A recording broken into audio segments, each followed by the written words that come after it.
You have shown greater concern about the job market. We got a much stronger than expected report across the board. How are you viewing this? Do you see this as an anomaly, as a one-off, or is this a re-strengthening in the job market? Well, I think it's a superb report to start. I always say here and everywhere else, don't get too worked up about any 1 month's report. Remember, it's plus or minus 130,000 jobs, just the margin of error. So the last 2 months when the numbers were disappointing and people began to freak out, I said, let's not overreact to 1 month's number. This is a very good number, and we got revisions on some of the previous months. If we get more jobs reports like this with the unemployment rate hopefully settling in kind of the low fours type of range, while we're simultaneously getting inflation reads that are right at or even below the 2% target, it would give me, I can't speak for anyone else on the committee by the rules, but it would give me more comfort that we are achieving exactly where we want to be and was our goal. I have been saying the critical question, as the job market cools to a sustainable full employment level, can we stop there, or is it going to deteriorate and kind of crash through normal? The more reports like this we get, the more confident I will be that it's where we want to be. Yeah, I'm curious whether you said one data point doesn't make a trend. We need to see more data.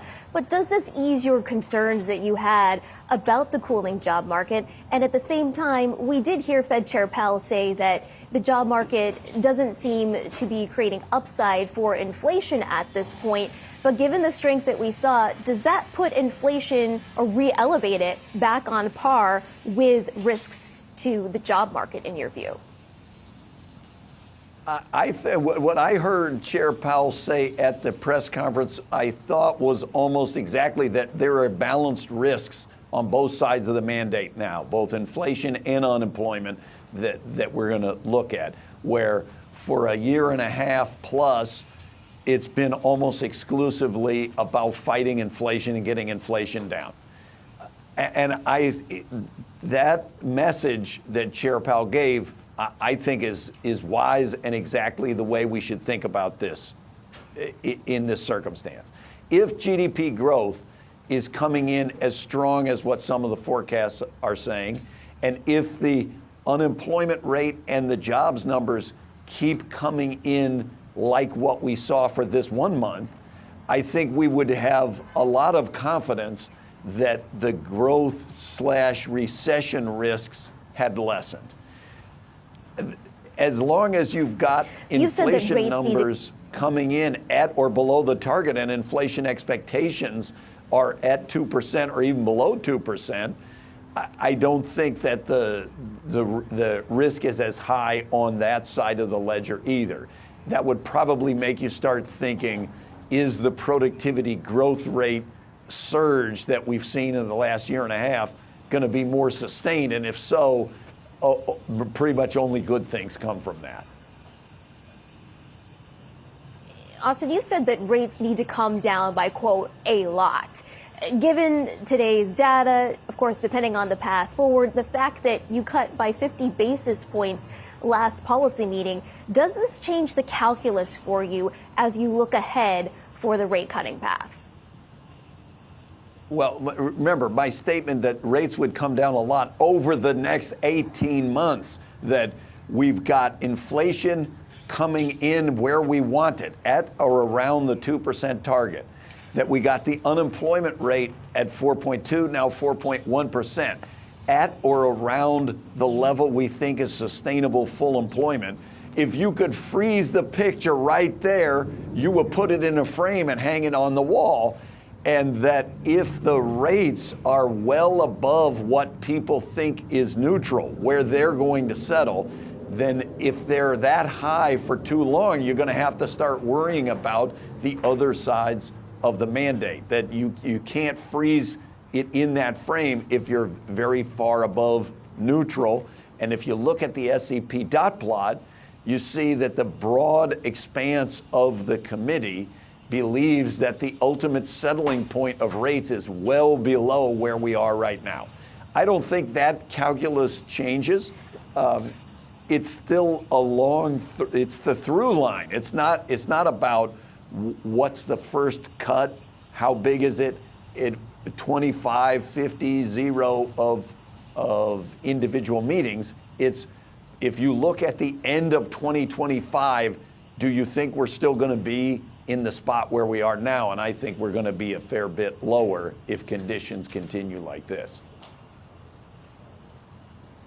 So then looking at the median projection based on the SEP, which guides for 2 more 25 basis point rate cuts for the remainder of this year, does that still seem reasonable to you?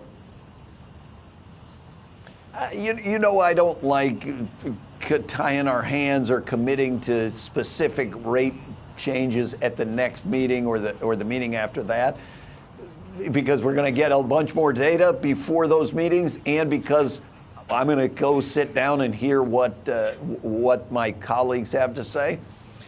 I think our goal is to keep the conditions of the dual mandate, the inflation and the unemployment, almost exactly where they are right now. And the hardest thing that a central bank has to do is get the timing exactly right when there are moments of transition. We're in or around a moment of transition right now. We are transitioning from a almost exclusive focus on cutting the inflation rate to a more balanced approach where we're thinking about the trade-offs and keeping inflation around the target, keeping unemployment around this full employment sustainable level. And we're going to have discussions and arguments over what's the rate that we ultimately need to settle on. But I think over a 12 to 18 month period, without substantial changes to the conditions, I still see that analysis that is held by a lot of the committee, that feels right to me.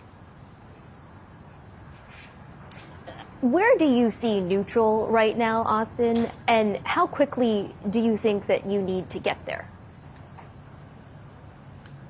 Both of those are challenging and important questions, of course. I think if you just go look at the dot plot of where do people think the rates will ultimately settle down, and if you call that neutral, the bulk of the committee is, let's call it in a 2.5 to 3.5 kind of a range, and has outlined that the appropriate rate to get there is over 12 to 18 months. It completely depends on how conditions evolve, though, is what I would like to add. We can't determine the pace at which, or even the direction at which we want to get to neutral in the short run, unless we know our oil price is going to go up because of war in the Middle East.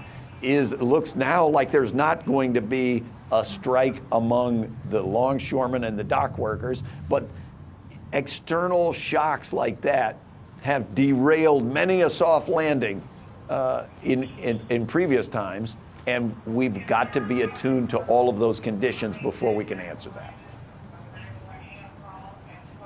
Well, Austan, unfortunately, we'll have to leave the conversation. There are always so many questions for you. We so appreciate you coming on today on this important day. Hope to talk to you again soon. Great to see you, Jen.